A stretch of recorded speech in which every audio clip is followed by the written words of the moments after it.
من با تو عاشقم و عاشق میمانم قصه های عاشقی برات میخوانم تو اگر ترکم کنی ای جان شیرین من به تو میمیرم این را خوب میدانم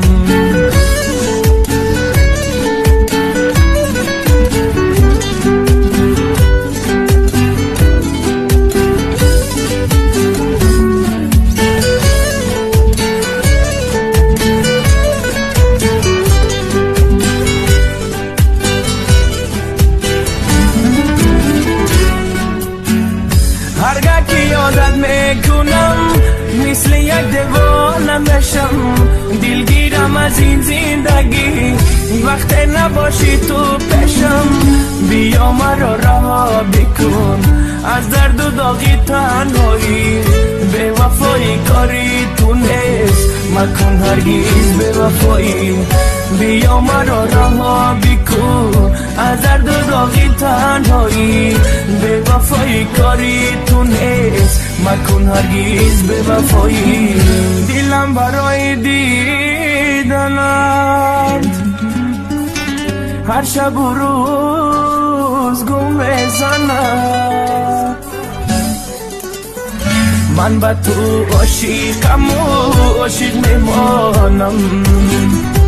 قصه های عاشقی برات میخوانم تو اگر ترکم کنی ای جان شیرین من به تو میمیرم این را خوب میدانم من با تو عاشقم و عاشق میمانم قصه های عاشقی برات میخوانم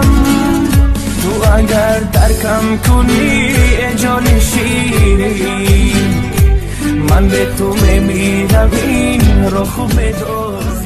دلم برای دیدنت هر شب و روز گم میزند میخوام کناری تو باشم بو بکشم مطری تنت آغوش گرمی تو مرا از تنهایی رها کند بوسه لبهای ترت دردی مرا دوا کند من با تو عاشقم و عاشق میمانم قصه های عاشقی برات میخوانم تو اگر ترکم کنی ای جان شیرین من به تو میمیرم این را خوب میدانم